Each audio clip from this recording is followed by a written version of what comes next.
Welcome to the Dorky Readings and Bloopers, featuring Blood Phoenix Rebirth, first book of the Broken World series. Chapter 7. Pounding echoed against the soft yellow bathroom tile, snapping me awake. The bed was so disgusting, I'd taken to the bathtub. The pounding persisted until I put my hand on the bedroom door handle. Unwilling to open it, I stepped back. What? Open the door, Bria. James's level tone pricked my nerves rather than eased them. Why? So you can finish your assignment and do away with me to please your fucking whore queen?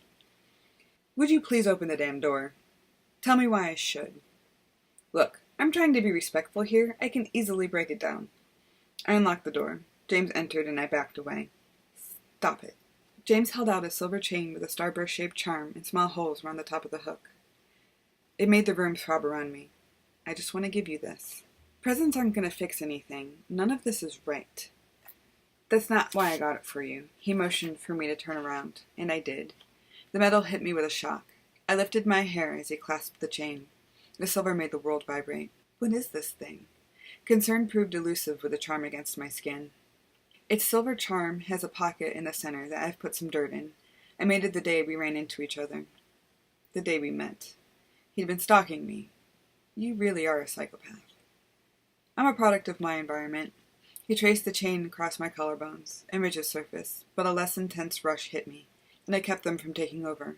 Already I felt stronger. Not like the change made me more stable, but my head cleared and warmth seeped back into my bones. What does it do? I obviously don't need it to travel, or is this still close enough to home for me? Not many vampire stories use the dirt myth anymore, and I'd heard a little about it since Dracula. According to myth, it's the dirt from your grave. You died here. Carrying dirt isn't common practice anymore. This, however, should stabilize you until you adjust.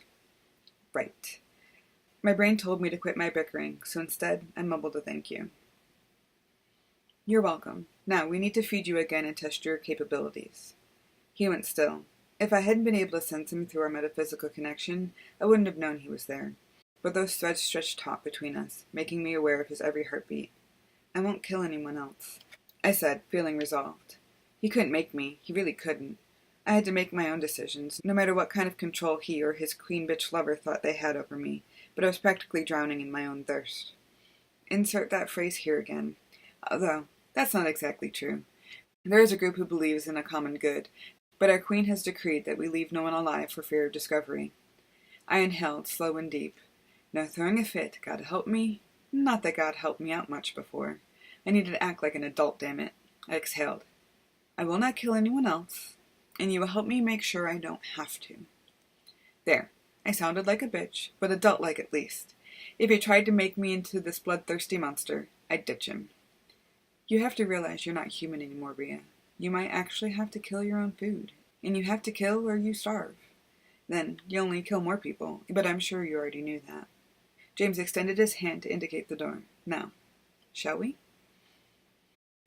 There's no reason I need to kill someone if I can keep them alive, so get over yourself. Fury built inside me, mounting faster than I could disable it. I act as my queen decrees. Unless it otherwise suited him. Well, your queen can decree her ass in the 21st century, and not on a cow because I will not, repeat, will not kill again. His passiveness ignited my fury, making me poke him in the chest hard, and not just once, but at least a half a dozen times before my feet left the ground. In one fluid motion, James slammed me so hard that flakes of paint and ceiling dust fell on our heads. He held my arms above me and snarled low and animalistic, his nose pressed against mine, his face so perfectly calm that, without his snarl, I would have thought he was about to kiss me. I pulled at my hands, but James slammed me against the wall again, hard enough to send me part way through the sheetrock, and caused more of the ceiling to rain on us. I sucked in a breath, dazed from the flashing images clouding my vision, and spoke as calmly as possible. Let go of me, James. But he didn't. I added a small, please. James let go of my arms but remained close, looming. Now that wasn't so hard, was it? Thank you. He leaned into me. I covered his mouth with my fingers and he rewarded them with a kiss, one I didn't particularly want. I slipped out from between him and the broken wall and went to the door. You're both psychotic, you and the demented queen of yours. Down the stairs and out the back in a matter of seconds, I paused on the porch and waited for James to follow. His car sat across the lot, small, black, and shining under the slivered moon. My hair flipped around my face, and the wind whisked chilly wet air against my skin, typical early spring city air. James stood at my back, his presence evident on my flesh. He moved silently through the house, reaching his hand out. His fingertips caressed one of my curls, sending a shiver across me. With my hair clinging around my eyes in a red haze, I peeked around my shoulder at him. Don't do that. Come on, let's get this over with. Where are we going, and how are we getting there? Manhattan, and we're driving. He opened the passenger side door of his little black car for me. The soft top was up, and the inside smelled of armor all and human sweat with a hint of blood. Strange but good. And I relaxed into the soft leather seat. Ever been to the Stitch? James fell gracefully behind the wheel. Yeah, once. I had a date that brought me there. The place was expensive. Well, this round should be significantly cheaper. He cracked a lopsided smile, the one he'd given me at Maria's, and the one that made me agree to a date. Silence sat between us for the rest of the trip. This part of the city was unfamiliar to me, and I saw several street names I'd never heard of. Herbert Ave, Marguerite Ave, Plainville Ave. None of them meant anything to me, so I stopped paying attention. Instead, I closed my eyes and focused. Meditation helped me to resolve tough situations. My breathing slowed, my back straightened, my muscles loosened, and the vibration of the moving car filled my body. Consciousness and my Ajna chakra, or the third eye, and concentrated on clarity and intuition. A white lotus with 2 petals floated in front of the blackness of my closed lids. Ajna was the chakra I used during meditation, because my old yogi told me that my strongest 4 centers were my Ajna and my Anahata, the heart chakra.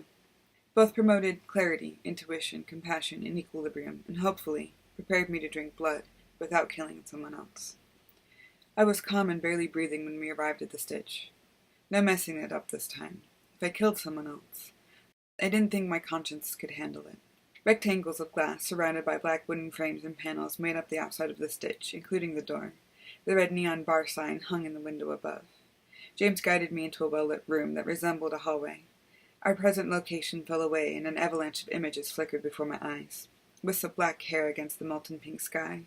Orange pyre glowing against the bright faces. Wildflowers in yellow and white across an expanse of green. Red blood soaking a heavy purple garment. Sparkling blue and reflections of white as a bucket broke the surface of a river. I pushed his hand away, brushing against his leather jacket. Sorry, he murmured, a bit dazed. Once inside, James bought me a fruity martini called the lingerie. A polite version of my maker sat with me, easily bringing a smile to my lips. His name was Mike, and subtlety didn't seem to be in his repertoire. Normally, I had a hard time figuring guys out, but not now. I took him to the bathroom, promising myself I would stop in time. I wouldn't kill this man, but I warred with myself. His heart slowed. My superego tried to knock some sense into me, screamed for me to stop drinking, while my id told me I wanted more, and more, and more. My ego fought both truths, but hesitated too long before making a decision. Mike's heart stuttered, and I fell, scrambling backward against the stall door. Deja vu fell over me as Mike gasped for his life. I screamed and fell into a void. I got a national bond under my desk. Hi! You rubbing against my leg. Oh, you gonna try to get up here? Come here. You big pars.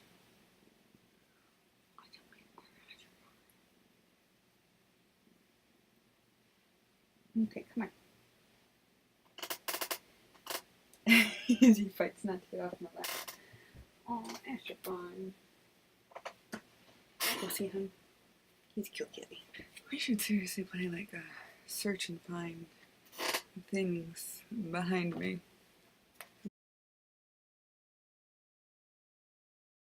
Stock much?